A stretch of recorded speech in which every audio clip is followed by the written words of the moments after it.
Hi dears, welcome back. ഇന്ന് നമുക്ക് Christmas special റെസിപ്പിയാണ്. ക്രിസ്മസിന് സ്പെഷ്യൽ പ്ലം കേക്കാണ്. പക്ഷേ പ്ലം കേക്ക് ഇഷ്ടമില്ലാത്തവരും കാണും. അവർക്ക് കഴിക്കാൻ പറ്റുന്ന നല്ല ടേസ്റ്റി ആയിട്ടുള്ള ഡേറ്റ്സ് കേക്ക് തയ്യാറാക്കി എടുക്കുന്നത് എങ്ങനെയാണെന്ന് നോക്കാം. നേരത്തെ ഞാൻ ഡേറ്റ്സ് കേക്ക് അപ്ലോഡ് ചെയ്തിട്ടുണ്ട്. ഇത് ഡേറ്റ് സിറപ്പ് വെച്ചിട്ട് പെട്ടെന്ന് തയ്യാറാക്കി എടുക്കാൻ പറ്റുന്ന കേക്കാണ് കേട്ടോ. നല്ല സോഫ്റ്റും ടേസ്റ്റും ഒക്കെയാണ്. നോക്കാം റെസിപ്പി എങ്ങനെയാണെന്ന്. ആദ്യം കേക്കിന് വേണ്ടിയിട്ടുള്ള ഡ്രൈ ഇൻഗ്രീഡിയൻസ് തയ്യാറാക്കി എടുക്കാം. ഒരു അരിപ്പയിലോട്ട് ഞാൻ 1.5 കപ്പ് മൈദമാവ് ചേർത്ത് കൊടുക്കുകയാണ്. ഞാൻ എടുത്തിരിക്കുന്ന കപ്പ് 240 ml കപ്പാണ് കേട്ടോ.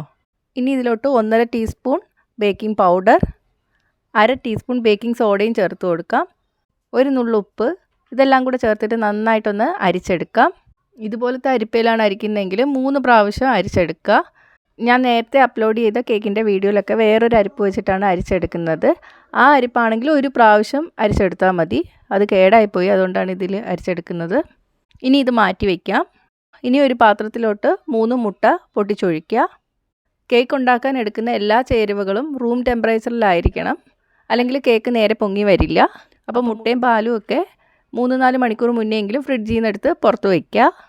ഇനി ഇത് നന്നായിട്ടൊന്ന് ബീറ്റ് ചെയ്ത് കൊടുക്കാം. ഒന്നുകിൽ ഹാൻഡ് വിസ്ക് വെച്ചിട്ട് മിക്സ് ചെയ്തെടുക്കാം, അല്ലെങ്കിൽ ബീറ്റർ ഉപയോഗിക്കുക. ഒന്ന് നന്നായിട്ട് ബീറ്റായി വരണം. എല്ലാം കൂടി നന്നായിട്ട് പതഞ്ഞ് വരുമ്പോഴേക്ക് നമുക്ക് ഇതിലോട്ട് 1/2 കപ്പ് ബട്ടർ ഉരുക്കിയത് ചേർത്ത് കൊടുക്കാം. ബട്ടർ ഇല്ലെങ്കിൽ നിങ്ങൾക്ക് ഇതിലോട്ട് സൺഫ്ലവർ ഓയിൽ ഒഴിക്കാം, അല്ലെങ്കിൽ 1/2 കപ്പ് നെയ്യ് ഒഴിച്ചാലും കുഴപ്പമില്ല.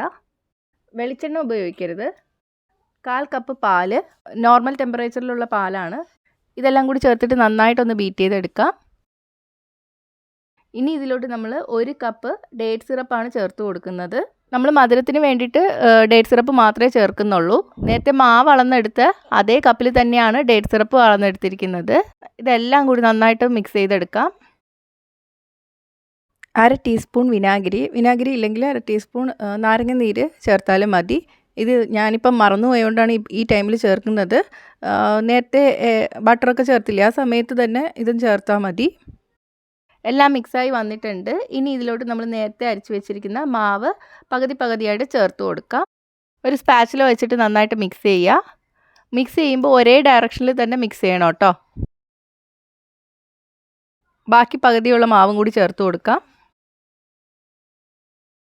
മിക്സായി കിട്ടിയെങ്കിലും ഇടയ്ക്ക് കട്ട പോലെ കിടക്കുന്നുണ്ട്. നമുക്കൊരു ഹാൻഡ് വിസ്ക് വെച്ചിട്ടോ അല്ലെങ്കിൽ ബീറ്റർ വെച്ചിട്ടോ ഒന്നും കൂടി നന്നായിട്ട് ബീറ്റ് ചെയ്ത് കൊടുക്കാം. കട്ട പിടിച്ചിരിക്കുന്നതൊക്കെ മാറി കിട്ടണം. ഇതുപോലെ ആയി കിട്ടണം. ഇനി നമുക്ക് കേക്ക് പാനിലോട്ട് കുറച്ച് ബട്ടറോ എണ്ണയോ ഒക്കെ തടവി കൊടുക്കുക. ബട്ടർ പേപ്പർ വെച്ച് കൊടുക്കാം. ഇതിൻ്റെ മുകളിലോട്ട് കുറച്ച് മാവ് വിതറി കൊടുക്കുക കേട്ടോ. മൈദമാവ് കേക്ക് ഒട്ടും ഒട്ടിപ്പിടിക്കാതിരിക്കാൻ വേണ്ടിയിട്ടാണ്. സൈഡിലൊക്കെ ആയി കിട്ടണം. അധികമുള്ള മാവുകളൊക്കെ തട്ടിക്കളയുക. ഇനി ഇതിലോട്ട് നമ്മൾ തയ്യാറാക്കി വെച്ചിരിക്കുന്ന ബാറ്റർ ഒഴിച്ചു കൊടുക്കാം. കണ്ടോ, അതായത് ഇതുപോലെ റിബൺ പോലെ വീഴണം ബാറ്റർ. അതാണ് കേക്കിൻ്റെ കറക്റ്റ് പാകം. ഒന്ന് തട്ടിക്കൊടുക്കാം.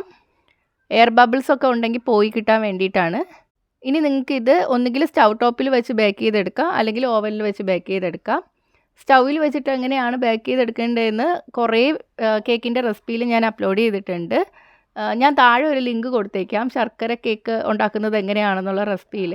അതിൽ 4.51 സെക്കൻഡ് ആ ടൈമിലിട്ട് നോക്കിയാൽ മതി. നിങ്ങൾക്ക് മനസ്സിലാവും എങ്ങനെയാണ് കേക്ക് സ്റ്റൗ ടോപ്പിൽ ബേക്ക് ചെയ്തെടുക്കുന്നതെന്ന്. നല്ല പെർഫെക്റ്റ് ആയിട്ട് ബേക്ക് ചെയ്തെടുക്കാൻ പറ്റും കേട്ടോ. ഓവനിലാണ് ബേക്ക് ചെയ്തെടുക്കുന്നതെങ്കിൽ 180 ഡിഗ്രി സെൽഷ്യസിൽ 10 മിനിറ്റ് പ്രീ ഹീറ്റ് ചെയ്ത ഓവനിൽ ഒരു 25 മുതൽ 30 മിനിറ്റ് വരെ എടുക്കും ബേക്കായി കിട്ടാൻ വേണ്ടിയിട്ട്. 25 മിനിറ്റൊക്കെ കഴിയുമ്പോൾ ഒരു ടൂത്ത് പിക്ക് വെച്ചിട്ട് കുത്തി നോക്കുക വെന്തോന്ന്. മാവൊന്നും പിടിച്ച് വന്നില്ലെങ്കിൽ വെന്തിട്ടുണ്ടാവും, എടുത്ത് മാറ്റുക. ഇല്ലെങ്കിൽ ഒരു 5-10 മിനിറ്റും കൂടെ വെച്ചിട്ട് ബേക്ക് ചെയ്തെടുക്കുക. സെയിം തന്നെയാണ് നമ്മൾ സ്റ്റൗ ടോപ്പിൽ വയ്ക്കുമ്പോഴും. 20-25 മിനിറ്റൊക്കെ കഴിയുമ്പോൾ ഒന്ന് ടൂത്ത് പിക്ക് വെച്ചിട്ട് ഒന്ന് കുത്തി നോക്കാം കേട്ടോ. അപ്പോൾ ഇത് റെഡി ആയിട്ടുണ്ട്. നമുക്കിനി എടുത്ത് മാറ്റാം. ചൂടാറുന്നതിന് മുന്നേ തന്നെ കേക്ക് ആ പാത്രത്തിൽ നിന്ന് എടുത്ത് മാറ്റണം. സൈഡ് ഇതുപോലെ കത്തി കൊണ്ട് ഇളക്കിയതിന് ശേഷം ഇതുപോലെ വയർ ഫ്രെയിമിലോട്ട് ഇട്ട് കൊടുക്കാം. ബട്ടർ പേപ്പർ എടുത്ത് മാറ്റാം. നമ്മൾ ഈ ചൂടുള്ള കേക്ക് പാത്രത്തിൽ വയ്ക്കുന്നതിനേക്കാളും ഇതുപോലെ വയർ ഫ്രെയിമിൽ വയ്ക്കുന്നതായിരിക്കും നല്ലത്. പാത്രത്തിൽ വെച്ചാൽ ആവിയൊക്കെ വെള്ളമായിട്ട് മാറിയിട്ട് അതിലിങ്ങനെ വെള്ളം നനവ് ഉള്ള പോലെ തോന്നും. വയർ ഫ്രെയിമിൽ വെച്ചാൽ അങ്ങനെ വരില്ല. ഈ കേക്ക് നന്നായിട്ടൊന്ന് തണുത്ത് വരട്ടെ.